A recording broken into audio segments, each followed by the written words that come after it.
Hello friends, welcome back to my YouTube channel. आज की class में हम इंटरनेशनल ट्रेड एंड डेवलपमेंट के बारे में पढ़ने वाले हैं। कैसे इंटरनेशनल ट्रेड मर्ज हुआ, इंडिपेंडेंस के बाद कौन कौन सी पॉलिसीज आई। हमारी एलपीजी पॉलिसी के बारे में पढ़ेंगे। एलपीजी पॉलिसी आने से पहले का क्या सिनेरियो था इंडस्ट्रियल पॉलिसी का, वो सब देखेंगे। और उसके बाद इसको इंटरनेशनल लेवल ट्रेड को रेगुलेट कैसे किया गया, गैट कब आया, गैट को रिप्लेस करने के क्या क्या रीज़न थे, वो सब हम आज की क्लास में कंप्लीट करेंगे। उससे पहले लास्ट क्लास में दो स्टूडेंट के डाउट थे, मैं एक बार वो ले लेती हूँ। एक तो यहाँ पे बच्चे ने पूछा है फैक्टर प्रोपोर्शन थ्योरी और लियोनटॉफ पैराडॉक्स के बारे में। मैंने आपको लास्ट क्लास में इंटरनेशनल ट्रेड थ्योरी करवाई थी, जिसके अंदर मैंने आपको हेक्चर ओलिन थ्योरी करवाई थी। हेक्चर ओलिन थ्योरी का ही अनदर नेम है आपका factor proportion theory. And second पूछा है बच्चे ने लियोनटॉफ पैराडॉक्स के बारे में। हेक्चर ओलिन थ्योरी का जो मैंने आपको पैराडॉक्स बताया था, उसी को लियोनटॉफ पैराडॉक्स बोलते हैं। होप सो मैंने आपका डाउट क्लियर किया। दूसरा है मोनू लांबा का, जिन्होंने कहा है कि मैम पेपर 1 की यूनिट 9 एंड 10 करवा दो, तो उनके लिए बता देती हूँ। सेकेंड वीक ऑफ मार्च से हम may be second week of March, आप 10 मार्च की डेडलाइन ले सकते हैं। 10 मार्च से पहले पहले मैं आपकी 9 या 10 यूनिट में से कोई भी एक यूनिट जरूर शुरू करवा दूंगी। तो चलिए आज के लिए आज की क्लास अभी हम स्टार्ट करते हैं। देखिए, इंटरनेशनल ट्रेड हमारा कहाँ से स्टार्ट हुआ था। इंटरनेशनल ट्रेड स्टार्ट हुआ था इंडिया के अंदर। इंडिपेंडेंस आई 1947 के अंदर। 1947 के अंदर उस टाइम पे हमारी एग्रीकल्चर बेस इकोनॉमी थी। इंडस्ट्रियलाइजेशन को बढ़ावा देने के लिए 1948 के अंदर इंडस्ट्रियलाइजेशन पॉलिसी रेजोल्यूशन आया। क्या? इंडस्ट्रियलाइजेशन पॉलिसी रिजोल्यूशन आया। कब आया? 6 अप्रैल 1948 को। इस रिजोल्यूशन के अंदर क्या हुआ, ये रिजोल्यूशन सबसे पहले union industry minister mister Shyama Prasad Mukherjee ने पेश किया, जिसके अंदर इकोनॉमी को जो है वो 3 पार्ट के अंदर डिवाइड कर दिया। 3 पार्ट कौन कौन से थे? फर्स्ट, जो पूरा का पूरा गवर्नमेंट कंट्रोल करेगी। सेकंड, जिसमें गवर्नमेंट प्राइवेट वर्क करेगा लेकिन कंट्रोलिंग आपकी गवर्नमेंट की ही रहेगी। थर्ड, जिसके अंदर दोनों मिलकर काम करेंगे। इस तरीके से आपकी इकोनॉमी को डिवाइड कर दिया। लेकिन यहाँ पे प्रॉब्लम ये थी कि ज़्यादा से ज़्यादा गवर्नमेंट अपना रूल रेगुलेशन चलाना चाहती थी।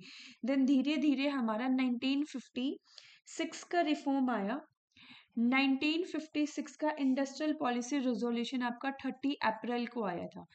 1956 के इंडस्ट्रियल पॉलिसी रेजोल्यूशन के अंदर इकोनॉमी ने कॉन्स्टिट्यूट किए 3 शेड्यूल के अंदर।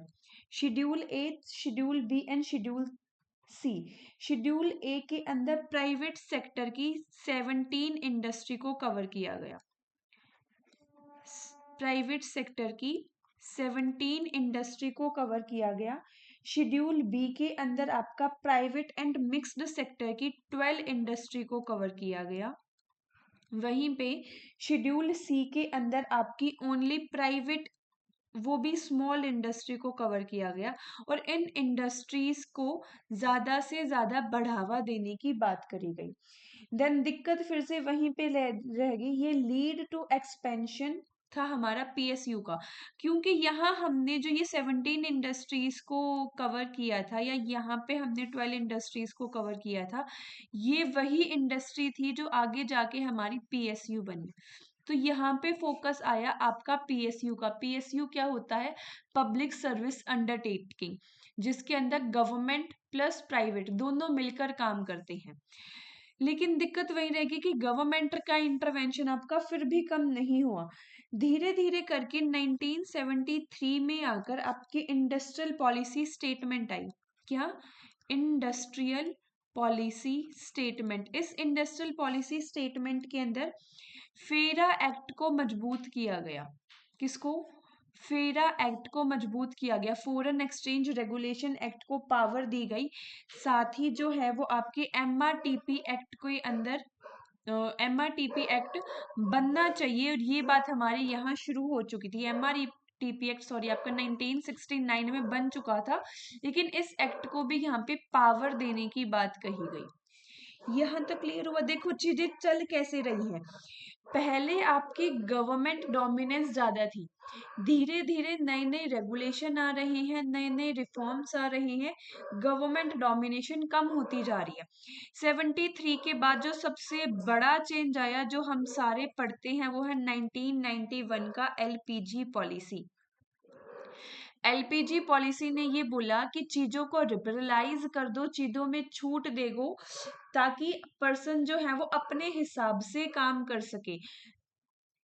लिबरलाइजेशन, प्राइवेटाइजेशन एंड ग्लोबलाइजेशन, ये पॉलिसी ने ये बोला, चीजों को फ्लेक्सिबल बनाने की यहाँ पे इसने ज्यादा से ज्यादा बात करी थी।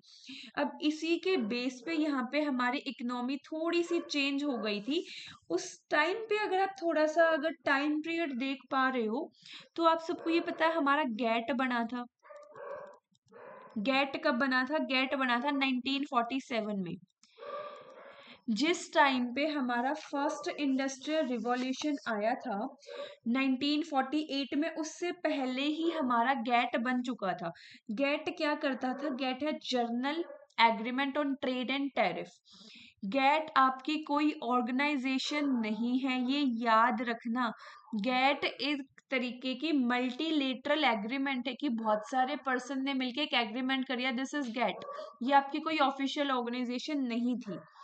गेट के अंदर 123 कंट्रीज थी मैक्सिमम टाइम पीरियड तक। मैक्सिमम कब? 1947 से 1955 तक ये रहा था, लेकिन इसके बाद इसको 30 ईयर का टाइम पीरियड दिया गया था, क्योंकि कुछ केसेस थे इसके पास जो इसको रिजॉल्व करने थे। उसके बाद गेट के बाद आ गया था हमारा WTO, वर्ल्ड ट्रेड ऑर्गेनाइजेशन। कितना टाइम बताया मैंने? 30 ईयर का। तो WTO आया था हमारा 1995 के अंदर। यहां तक क्लियर हुआ? अब थोड़ी सी और मैं आपको सीक्वेंस की तरफ ही लेके चलती हूँ। हमने सबसे पहला देखा गेट, दूसरा हमारा एक आता है अंकार्ड, सबने सुनी होगी ये भी। तीसरी आती है हमारी WTO। गेट क्या है? गेट आया मेरा 1947 से 55 के बीच में। अंकार्ड आता है मेरा 1964 से प्रेजेंट में भी ये वर्क करता है। याद रखना, ये सबको ये लगता है पहले गेट आया, गेट के बाद हमारा अंकार्ड आया, अंकार्ड के बाद WTO। नहीं, अंकार्ड आपका आज भी वर्क करता है। ये आपके UN की एक सेपरेट बॉडी है। ये आपकी UN की एक सेपरेट बॉडी है जो फोकस करती है डेवलपिंग इशू और डेवलपमेंट के इशू पे। ये डेवलपमेंट इश्यूज पे फोकस करती है। ऑफ कोर्स ट्रेड रिलेटेड भी है, लेकिन मेन ये डेवलपमेंट इश्यूज पे फोकस करती है। इसके अंदर 195 मेंबर कंट्रीज हैं आज के टाइम पीरियड पे। WTO जो है वो WTO आपका 1995 के अंदर आया था। जब हमारा गेट 1955 के अंदर बंद हुआ, उसके बाद गेट के केस को रिजॉल्व करने के लिए मैंने आपको बताया 30 ईयर का टाइम पीरियड दिया गया। उसके बाद हमारा WTO आया था। अब गेट की कुछ कमियां थी जिसकी वजह से गेट बंद हुआ। गेट की सबसे पहली कमी थी, ये ओनली प्रोडक्ट पे वर्क करता था, ये सर्विसेज पे वर्क नहीं करता था। और जैसे जैसे हम डेवलपमेंट की तरफ बढ़ते जा रहे थे, सर्विसेज का एक जो मेजर है वो बढ़ता जा रहा था। इवन इंटेलेक्चुअल प्रॉपर्टी पे भी वर्क नहीं करता था। नई नई टेक्नोलॉजी एमर्ज हो रही थी, तो इंटेलेक्चुअल प्रॉपर्टी राइट के बारे में इसके अंदर कोई भी किसी भी तरीके का प्रावधान नहीं दे रखा था। गेट आपका थोड़ा सा पावर, बिल्कुल थोड़ा क्या, बिल्कुल भी पावरफुल नहीं था। ये एक आपका स्लो डिस्प्यूट सेटलमेंट था। गेट के अंदर बहुत ज्यादा पावर नहीं थी। गेट के अंदर जो कॉन्ट्रैक्ट होते थे उसको बहुत इजीली ब्रेक किया जा सकता था। ये आपका एडहॉक के टाइप पे वर्क करता था, ये कोई परमानेंट बॉडी नहीं थी। ये आपकी एडहॉक के तरीके से वर्क करती थी, ये कोई परमानेंट बॉडी नहीं थी। गेट के जो है वो राउंड्स होते थे, इसमें एक हुआ था आपका उर्ग्यू राउंड। उर्ग्यू राउंड हुआ था आपका सितंबर 1986 के अंदर। सितंबर 1986 के अंदर जब आपका उर्ग्यू राउंड हुआ, उसके बाद आपका WTO बना था। उर्ग्यू राउंड के थ्रू ही डेंकल ड्राफ्ट दिया गया था यहाँ पे आपका। डेंकल ड्राफ्ट के ऊपर 1986 से लेकर 1993 तक नेगोशिएशन हुए थे। 1993 तक डंकल ड्राफ्ट के ऊपर नेगोशिएशन हुए, देन 1995 में हमारा WTO बन गया। अब WTO के कुछ साइलेंट फीचर्स के बारे में बात करते हैं। सबसे पहली चीज जो WTO की आपको याद रखनी है वो है इसने ट्रेड को लिबरलाइज किया। ट्रेड के अंदर इसने काफी सारे ही तरीके की छूट दे दी। किस तरीके की लिबरलाइजेशन आपका दो तरीके से किया, एक किया टैरिफ के अंदर, एक किया नॉन टैरिफ बैरियर के अंदर। टैरिफ का मतलब आपको पता है, टैरिफ एक तरीके का टैक्स होता है जो अगर आप इंटरनेशनल लेवल पे ट्रेड करते हैं तो लगता है। टैरिफ को इसने कम किया या रिड्यूस किया टैरिफ रेट को, और एक्सपेंड किया ड्यूटी फ्री एक्सेस को। First point. नॉन टैरिफ के अंदर इसने मल्टी फाइबर एग्रीमेंट चलाई, इसी के थ्रू कुछ सब्सिडीज देने लग गए हम। मल्टी फाइबर एग्रीमेंट चलाए, सब्सिडीज का कंसेप्ट शुरू किया। सब्सिडी आपकी अलग अलग टाइप से आती है, prohibited subsidy, actionable subsidy, non actionable, green box, amber box, blue box, सब कुछ पढ़ेंगे। थोड़ा सा आप शांति से चीजों को बस सुनने की कोशिश करना, साथ साथ चीजें याद हो जाएंगी। समझ में आया? सब्सिडी दी। दूसरी इसने वॉलेंट्री एक्सपोर्ट के अंदर बहुत ज्यादा बढ़ावा दिया कि हम वॉलेंट्री चीजों को एक्सपोर्ट करें। हर कंट्री के लिए ये बोला गया कि आपको आपकी कंट्री के best to best product export करने चाहिए। साथ में ये तो हो गया फर्स्ट पॉइंट कि ट्रेड को लिबरलाइज करने की बात कही। दूसरा पॉइंट जो WTO के अंदर आएगा वो आएगा आपका trip and TRIMS agreement. Trip and TRIMS agreement, इसके अंदर इंटेलेक्चुअल प्रॉपर्टी की और इन्वेस्टमेंट की बात कही गई थी।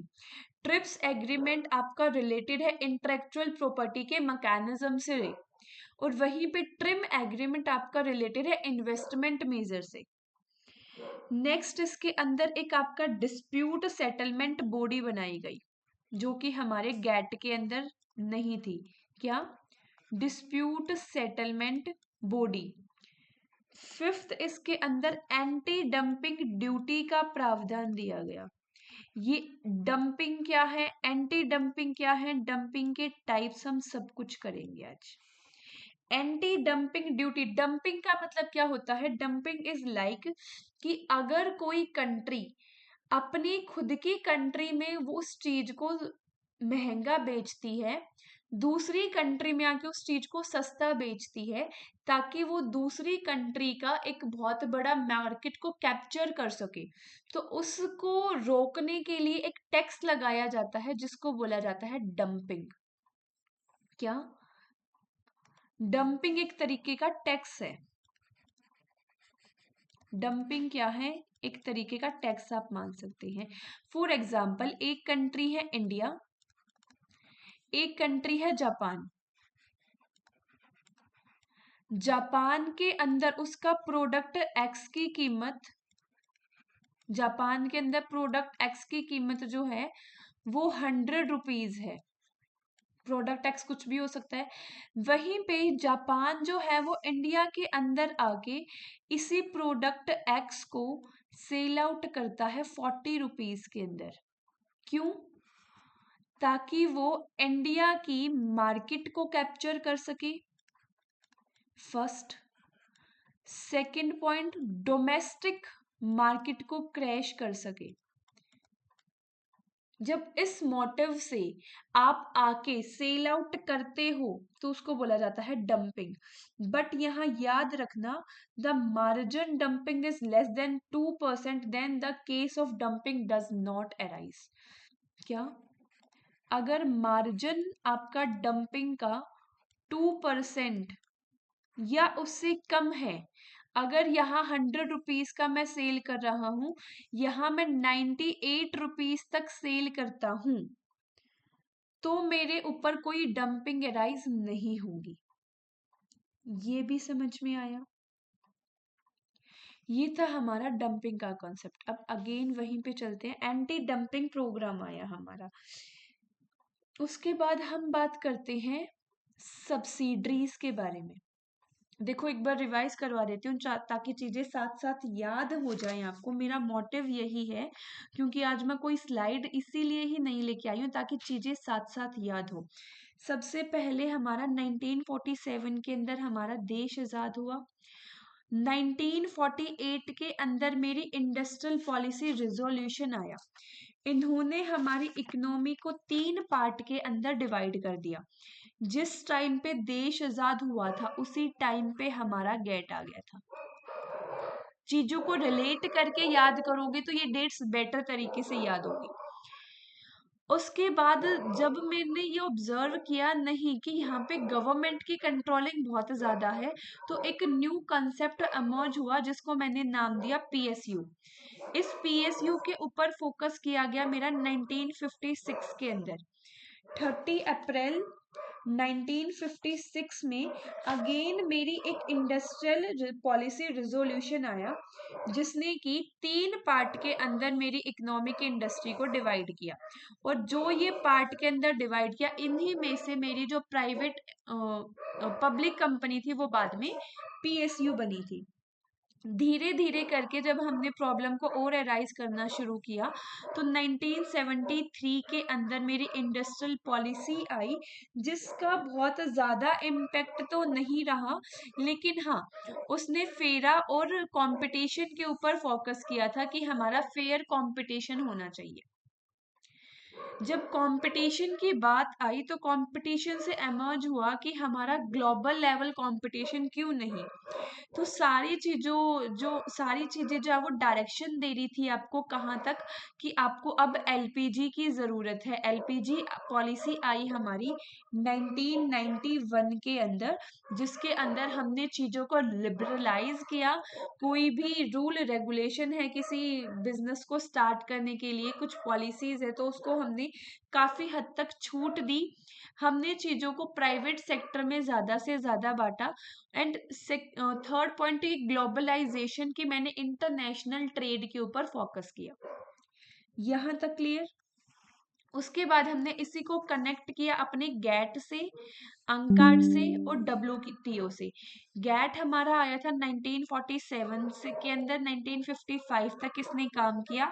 इसकी कमियां ये थी कि ये ओनली प्रोडक्ट पे फोकस करता था, सर्विसेज पे फोकस नहीं करता था।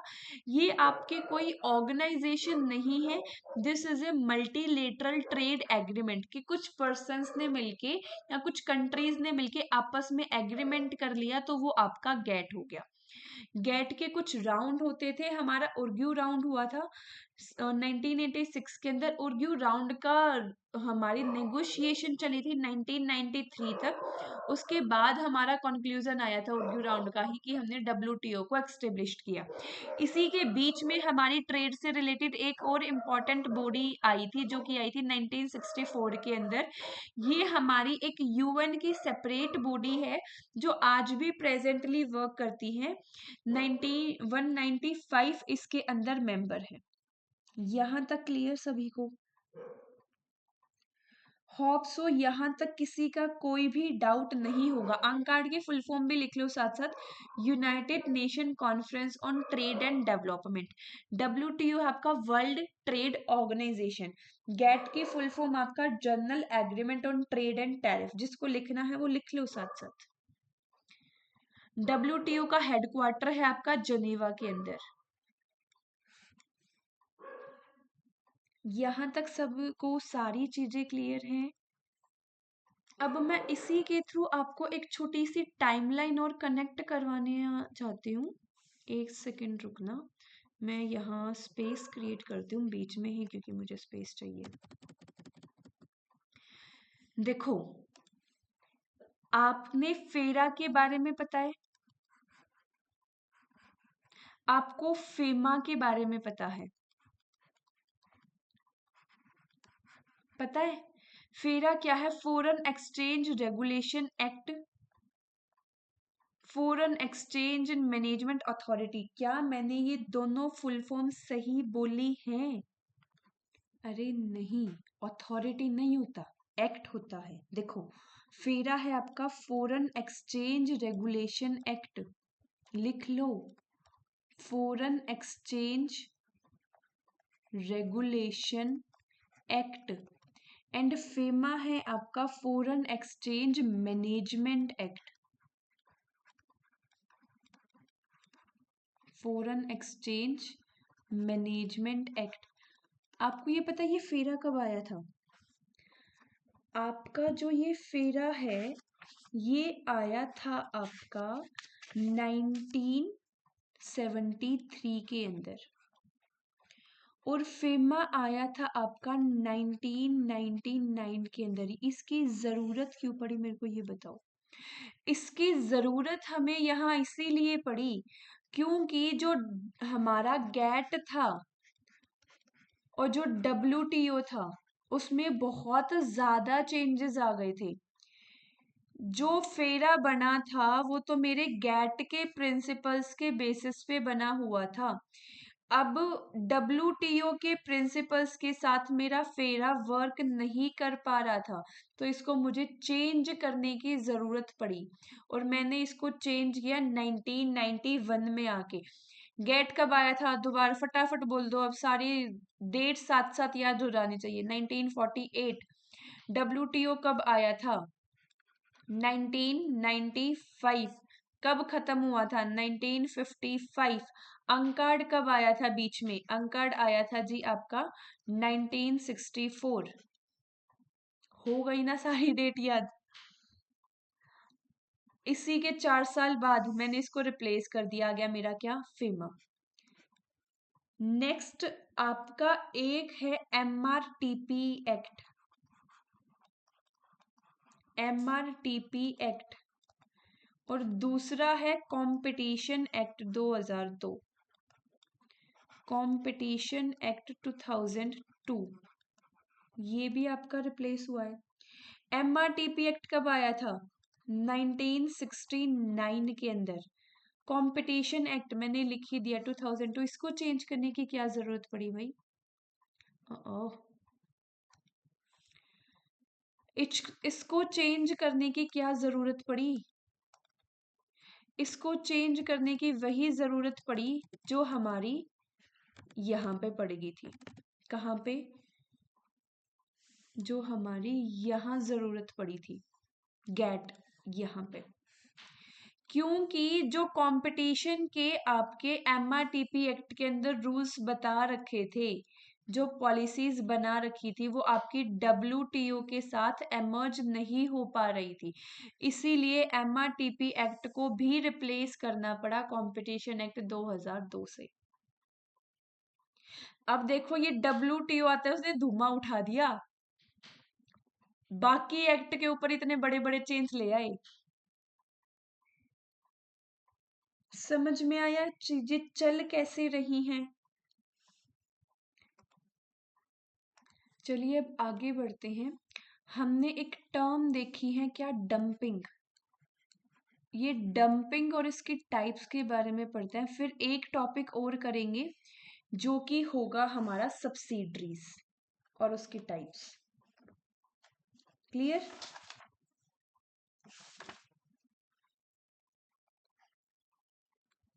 सबसे पहले dumping means what? Dumping means export of commodity at below to cost than domestic country.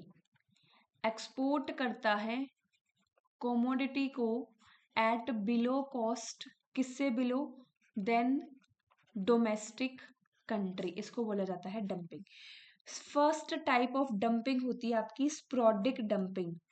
स्पोडिक dumping. Sporadic dumping क्या होती है? स्पोडिक डंपिंग के अंदर आपका एम होता है लिक्विडेट करना एक्सेस रिसोर्स, एक्सेस स्टॉक को। आपकी कंट्री के अंदर एग्रीगेट सप्लाई बहुत ज़्यादा हो गई, आपने प्रोडक्ट मैन्युफैक्चर बहुत ज़्यादा कर दिए, अब वो प्रोडक्ट मैन्युफैक्चर हो चुके हैं, वो वेस्ट ना हो, इस वजह से आप दूसरी कंट्री में जाके उसको सस्ता भी सेल आउट कर देते हो। अपने स्टॉक के अंदर लिक्विडिटी बनाए रखना, अपने स्टॉक को खत्म करना इसका एम होता है, लिक्विडेटिंग द एक्सेस स्टॉक, ताकि आपके स्टॉक की वैल्यू जीरो ना हो जाए। दूसरा होता है इसमें प्रीडेटरी डंपिंग।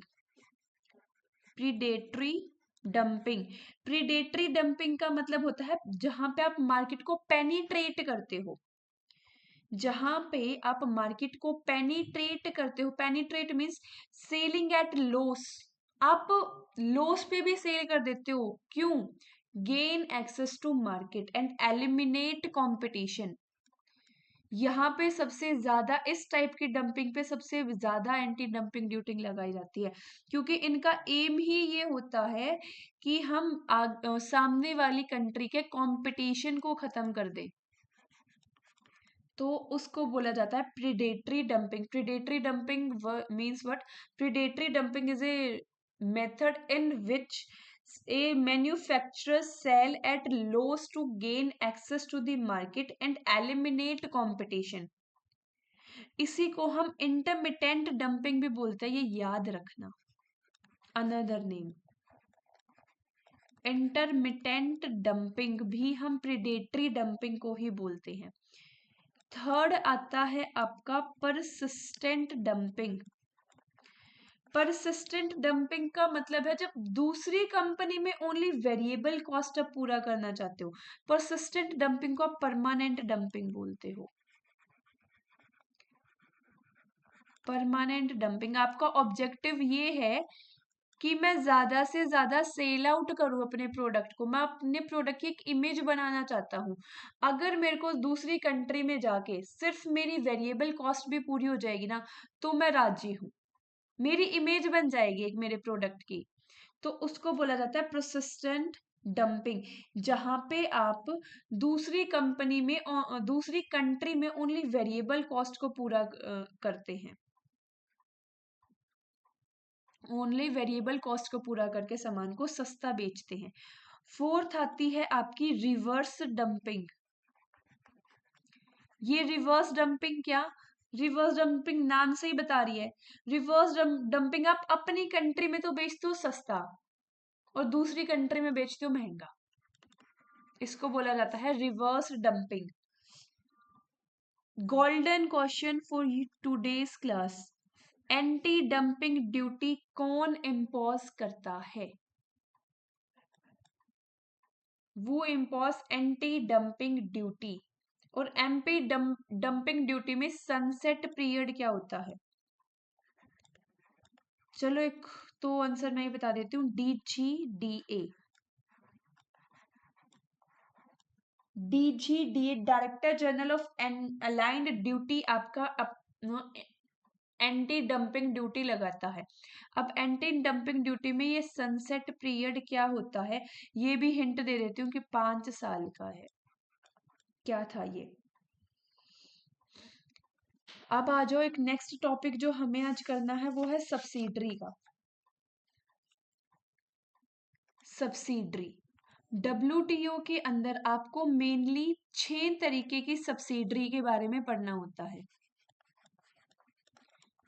6 तरीके की सबसे पहले सब्सिडरीज होता क्या, मेरे को ये बताओ, ये सब्सिडरीज होता क्या है?